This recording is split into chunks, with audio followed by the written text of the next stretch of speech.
are watching Channel Adrian TV. Yo, YouTube, Rumble, Facebook, X, wherever you're watching this, welcome to another reaction video. And since Valentine's Day is a few days away, which is going to be Saturday, I thought I'll react to this video. And plus, me personally, I never looked up the history where Valentine's Day originated from. And then number two, y'all know I'm into history. I don't want to say I'm a history buff, but I am intrigued by history, seeing where things come from. And the title of today's video is The Dark Origin and History of St. Valentine's Day. So let's get into the video. Valentine's Day.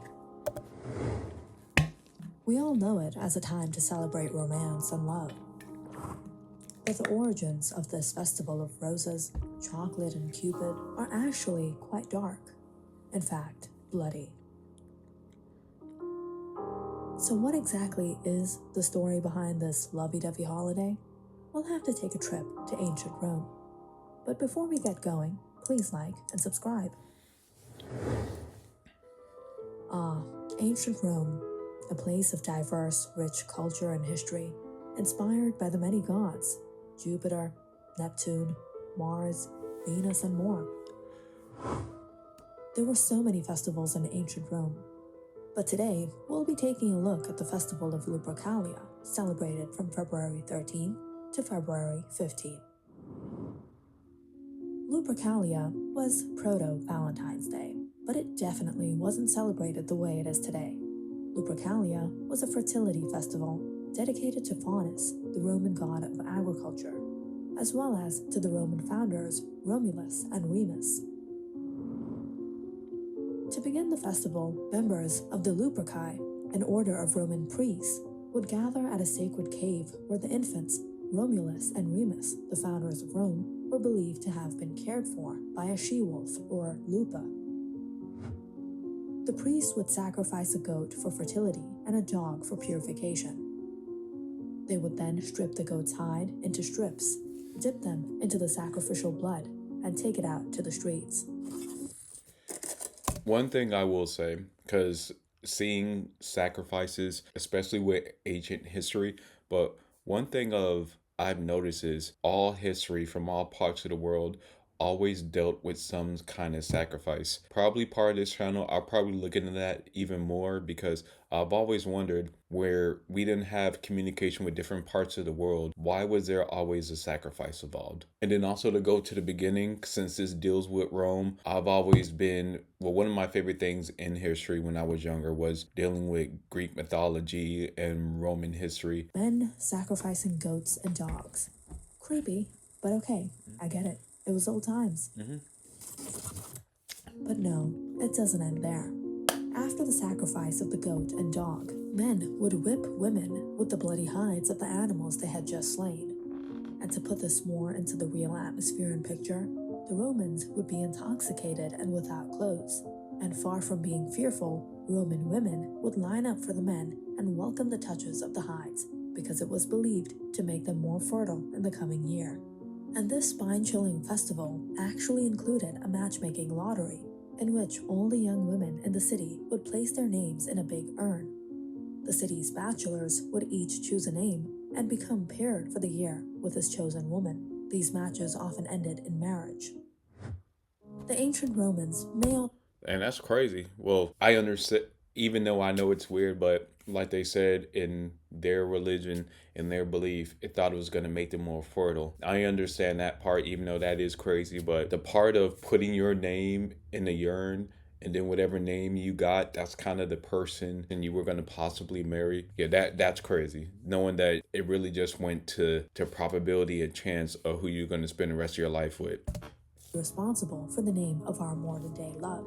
Emperor Claudius II executed 2 men, both named Valentine, on February 14th of different years in the 3rd century.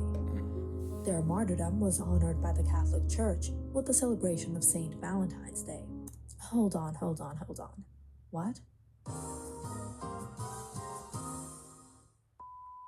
How did we just go from pagan Rome to Christianity? Well, after Christianity spread to Rome and other lands, and Emperor Constantine converted to Christianity, he and the church adopted existing pagan rituals and customs into Christianity in order to convert more pagans. For example, Christmas was originally a celebration known as Saturnalia. But Valentine's Day wasn't something that was... Which I don't know if you are aware of that in early history with Christianity, like they said earlier, they would introduce pagans into Christianity and kind of fuse old pagan mythology and history with Christian religion. And I know a lot of people don't know that, but like I said, when I was younger and being into Greek mythology and Roman history, I learned that at a young age and I was able to piece that together. And that's why some people kind of don't believe in gods because they feel like because they feel it's all pagans. I understand that because it's kind of hard to tell for some people what's real and what's not. Into Christianity during the time of Constantine. It all happened in the 5th century. So let's fast forward to where it all started. The execution. Using Metal Gear Solid sound. The Catholic Church recognizes at least 3 different saints named Valentine, all of whom were martyred. One legend contends that Valentine was a priest who served during the 3rd century in Rome, when Emperor Claudius II decided that single men made better soldiers than those with wives and families. He outlawed marriage for young men. Valentine realized the injustice of the decree, defied Claudius, and continued to perform marriages for young lovers in secret. When Valentine's actions were discovered, Claudius ordered that he be put to death. Still, others insist that it was Saint Valentine of Terni, a bishop, who was the true namesake of the holiday. He too was beheaded by Claudius II outside of Rome. Other stories suggest that Claudius may have been killed for attempting to help Christians escape harsh Roman prisons, where they were often persecuted. According to one legend, the imprisoned Valentine actually sent the first Valentine greeting himself after he fell in love with a young girl, possibly his jailer's daughter. Before his death, it is alleged that he wrote her a letter signed "From Your Valentine," an expression that is still used today. Oh, okay. That makes sense. Now coming to the time of Pope Gelasius I, he muddled things in the 5th century by combining St. Valentine's Day with Lupercalia to Christianize the pagan holiday and bring in more converts. But the festival now was more of a theatrical interpretation of what it once had been, but at least they put their clothes back on. Around the same time, the Normans celebrated Galatine's Day. Galatine meant lover of women. That was likely confused with St. Valentine's Day at some point, in part because they sound alike. As the years went on, the holiday grew sweeter. Chaucer and Shakespeare romanticized it in their work, and it gained popularity throughout Britain and the rest of Europe. During the Middle Ages, it was commonly believed in France and England that February the 14th was the beginning of birds' mating season, which added to the idea that the middle of Valentine's Day should be a day for romance. The English poet Geoffrey Chaucer was the first to record St. Valentine's Day as a day of romantic celebration in his 1375 poem, Parliament a Fool, writing, "For this was on St. Valentine's Day, when every fool cometh there to choose his mate." Valentine's greetings were popular as far back as the Middle Ages, though written valentines didn't begin to appear until after 1400.